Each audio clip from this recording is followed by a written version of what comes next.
Hello everyone, welcome to my YouTube channel. So in today's video we are going to talk about measurement, assessment and evaluation, these three terms in detail, and what are the differences and similarities between these three terms. So keep watching. Suppose you have taught one chapter in your class. मान लीजिए कि आपने एक पाठ अपनी कक्षा में बच्चों को पढ़ा दिया. अब आप दूसरे पाठ की ओर बढ़ना चाहते हैं, but you want to ensure that your student have learned it completely or not. बच्चों को वो चैप्टर समझ में आया कि नहीं, आप उसे कैसे चेक करेंगे? You will watch their behaviour outside the class. आपने जो पढ़ाया, क्या बच्चे उसे अपनी वास्तविक दुनिया में अपना रहे हैं कि नहीं, यानी उसके व्यवहार में परिवर्तन हुआ कि नहीं. बच्चों को उस सब्जेक्ट के प्रैक्टिकल नॉलेज हुआ कि नहीं. आपने जो पढ़ाया, क्या वह सारी चीज़ें सिर्फ चार दीवारों में ही सिमट के रह गई? The answer to all this question is assessment, यानी मूल्यांकन. That means you will take a test and assign marks to every student. यानी कि आप एक टेस्ट लेके हर एक बच्चे को उस टेस्ट के अनुसार मार्क्स यानी अंक देंगे. ये तो बहुत आसान बात थी कि हम एक टेस्ट ले लेंगे और सारे बच्चे को टेस्ट के अनुसार मार्क्स असाइन कर देंगे. मान लीजिए एक बच्चे को 100 में से 90 मार्क्स मिले और दूसरे को 30 मार्क्स. अगर कोई पूछे कि कौन बच्चा इंटेलिजेंट है, तो हम कहेंगे कि जिसने 90 मार्क्स लाया वह तेज. यहाँ तक तो बात ठीक है, मगर अगर मैं ये कहूँ कि जिसने 30 मार्क्स लाया वह बहुत कमज़ोर है या मूर्ख है, तो यहाँ हम लोग गलत होंगे, क्योंकि कोई भी टेस्ट किसी भी बच्चे की ओवरऑल यानी संपूर्ण ज्ञान का मूल्यांकन नहीं कर सकता. हम सिर्फ मार्क्स के बेसिस पे कैटेगराइज नहीं कर सकते, यानी सिर्फ अंक के आधार पर हम बच्चों को तेज या कमज़ोर में वर्गीकृत नहीं कर सकते. ये टॉपिक इसलिए भी इम्पोर्टेंट हो जाता है कि किसी भी एक बेसिस पे हम बच्चों के प्रति अपनी राय नहीं बना सकते. असेसमेंट जो है वो मल्टी डायमेंशनल है, यानी बहुआयामी है. Every school conducts half-yearly or annual examination to know the learning progress of the student, and performance of student is measured in terms of grade. हर साल हर स्कूल में जो है एग्ज़ाम लिया जाता है बच्चों के लर्निंग एक्सपीरियंस को टेस्ट करने के लिए कि बच्चे ने नया क्या सीखा. इसके लिए हर स्कूल में टेस्ट ली जाती है. But this process lacks comprehensiveness. ये प्रोसेस जो है वो लैक कर जाता है किसमें? कॉम्प्रिहेंसिवनेस में, क्योंकि इसमें बहुत कम स्कोप है ऑल राउंड डेवलपमेंट, यानी सर्वांगीण विकास में. सिर्फ मार्क्स से जो है हम लोग नहीं पता लगा सकते कि कोई बच्चा हर एक सब्जेक्ट में उतना ही अच्छा है जितना कि एक सब्जेक्ट में मार्क्स आया है. अगर बात करें तो एनपीई जो कि 1986, that means national policy of education in 1986, और एनसीएफ नेशनल करिकुलम फ्रेमवर्क 2005 के अनुसार ज़्यादा से ज़्यादा फोकस हमें सीसी यानी कंटिन्यूअस एंड कॉम्प्रिहेंसिव इवेल्युएशन पे करना चाहिए. सीसी जो है ये एक बहुत इम्पॉर्टेंट यूनिट है, तो इसकी चर्चा हम दूसरे वीडियो में करेंगे. अभी आगे बढ़ते हैं. अब हम लोग बात करने जा रहे हैं मेजरमेंट की. मेजरमेंट का हिंदी क्या होता है? मापन या मापने की प्रक्रिया. ठीक है, तो हम मेजरमेंट को समझने की कोशिश करेंगे. Suppose you are asked a question. आपसे एक क्वेश्चन पूछा गया कि व्हाट इज योर वेट, आपका वजन कितना है. आप क्या आंसर दोगे? 40 kg, 50 kg, या पूछा गया किसी भी सामान की कीमत या प्राइस कितनी है, आप बोलोगे 100 रुपीज़, 200 रुपीज़. तो यहाँ हम लोग एक्सप्रेस कर रहे हैं. 40 kg को लेते हैं तो 40 क्या है? एक नंबर, और kg क्या है? एक यूनिट. ठीक है, वेट का जो है स्टैंडर्ड यूनिट क्या है? किलोग्राम. या अगर आपसे कोई पूछे कि आपका हाइट जो है वो कितना है, आप बोलोगे 5 इंच या कुछ. तो यहाँ पे इंच जो है वो मेजरमेंट का काम कर रहा है. तो मेजरमेंट ऑफ फिजिकल ऑब्जेक्ट और processes which can be seen, touched और felt and can be easily quantified, यानी जिसे हम देख, छू और महसूस कर सकते हैं, उसका हम मेजरमेंट कर सकते हैं. एज अ टीचर और पेरेंट हम जानना चाहते हैं कि बच्चे ने क्या क्या सीखा। लर्निंग अचीवमेंट मतलब बच्चों ने क्या क्या नई चीज़ें सीखी। इसके लिए हम लोग टेस्ट लेंगे। We will conduct a test to know how much learning has taken place. अब टेस्ट क्या है? तो basically test is a question paper in a particular subject to measure a achievement. एक एग्जाम्पल से समझते हैं कि टेस्ट जो है वो क्या है। तो हाफ ईयरली एग्ज़ाम में मान लीजिए एक टेस्ट लिया गया जो कि 100 मार्क्स का था, जिसमें किसी बच्चे ने 40 मार्क्स लाया। एनुअल एग्ज़ाम में उस सब्जेक्ट में उस बच्चे ने 80 मार्क्स लाया।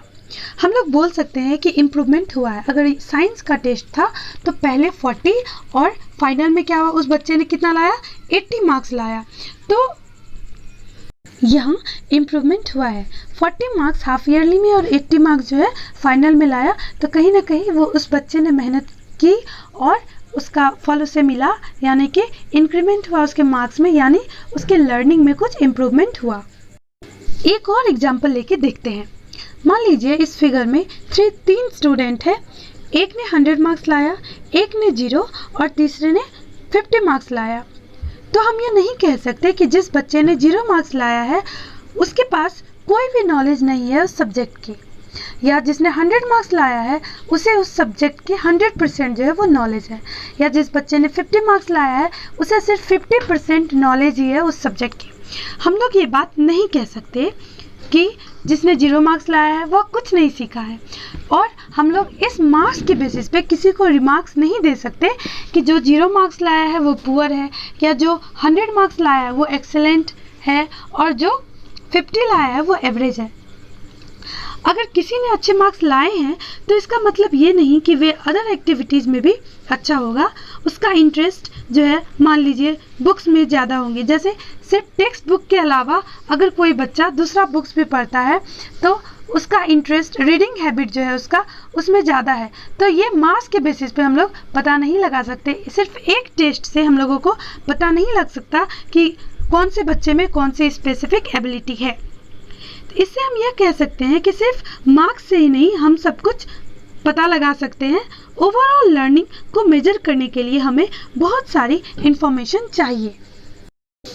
मेजरमेंट में हम लोग सिर्फ क्वांटिटेटिव डाटा के बारे में बात करते हैं, पर असेसमेंट में हम क्वांटिटेटिव का एग्जांपल हो गया marks, as well as qualitative की भी बात करते हैं। यानी quantitative as well as qualitative दोनों की बात हम लोग किस में करते हैं, असेसमेंट में। असेसमेंट को हम एक एग्जाम्पल की मदद से समझेंगे। मान लीजिए कि आप किसी शॉप पे, दुकान पे गए कोई ड्रेस खरीदने के लिए।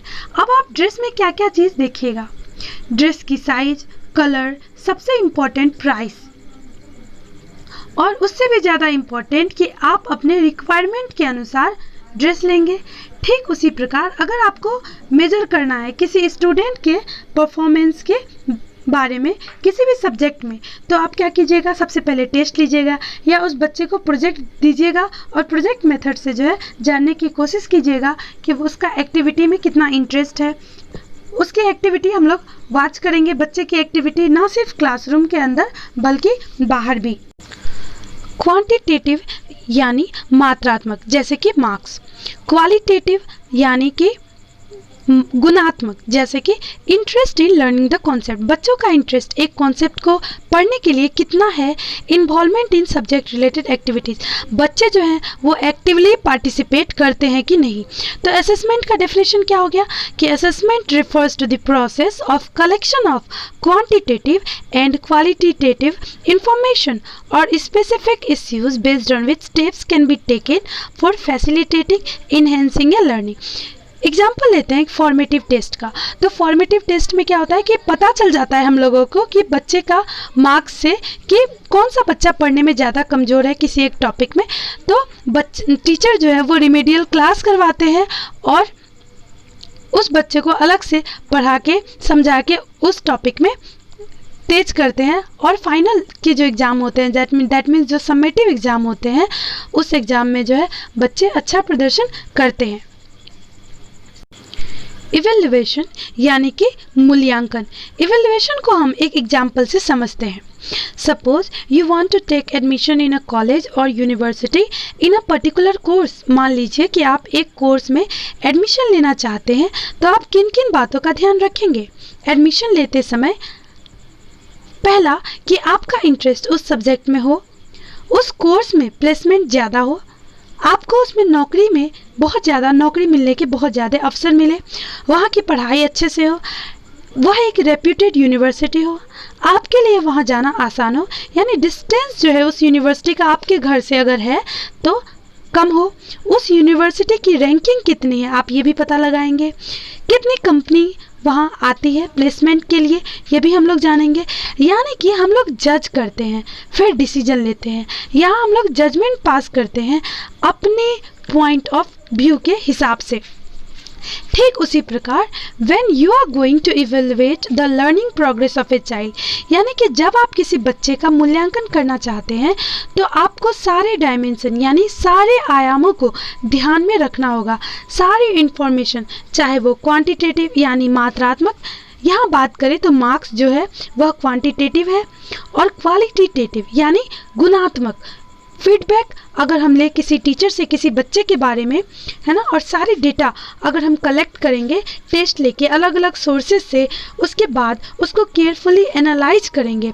एनालाइज का मतलब हुआ कि हर पार्ट, हर पहलू पर गौर करेंगे, उसके बाद ही निर्णय लेंगे। डेटा हम कैसे कलेक्ट कर सकते हैं?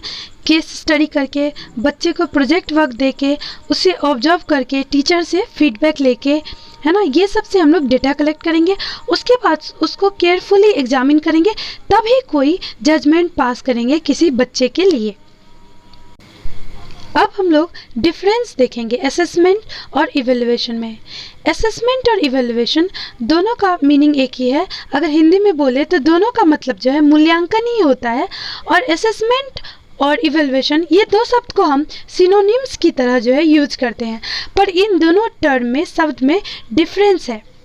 असेसमेंट जो है इसमें हम डेटा कलेक्ट करते हैं, इससे हम पता लगाते हैं कि कोई स्टूडेंट का कौन सा स्ट्रॉन्ग सब्जेक्ट है और कौन सा वीक सब्जेक्ट है। तो जो वीक है उसको हम लोग इम्प्रूव कर सकते हैं।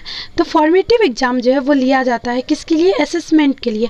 असेसमेंट ऑफ लर्निंग यानी ऐसा असेसमेंट हम लोग ले रहे हैं, टेस्ट ले रहे हैं जो कि लर्निंग में ही हेल्पफुल हो, लर्निंग में मदद करे। मगर इवेल्युएशन की बात करते हैं तो इवेल्युएशन डिटरमाइन करता है किसी भी कोर्स के सक्सेस या फेल्योर की, यानी कि इस कोर्स का ऑब्जेक्टिव क्या है, क्या वह पूरा हो पाया। ये साल के अंत में या किसी कोर्स के फाइनल ईयर के एग्ज़ाम के रिजल्ट के बाद ही पता लगाया जा सकता है कि वो कोर्स जो है वो कितना सक्सेसफुल रहा या कितना फेल्योर हुआ उस कोर्स में। तो असेसमेंट जो है वो प्रोसेस ओरिएंटेड है और इवेल्युएशन जो है वो प्रोडक्ट ओरिएंटेड है। असेसमेंट का जो नेचर है वो है डायग्नोस्टिक, यानी it identifies areas for improvement, इसमें जो है इम्प्रूवमेंट की संभावना है। और इवेल्युएशन जो है वो जजमेंटल है, यानी it compares really the standards has made और नॉट।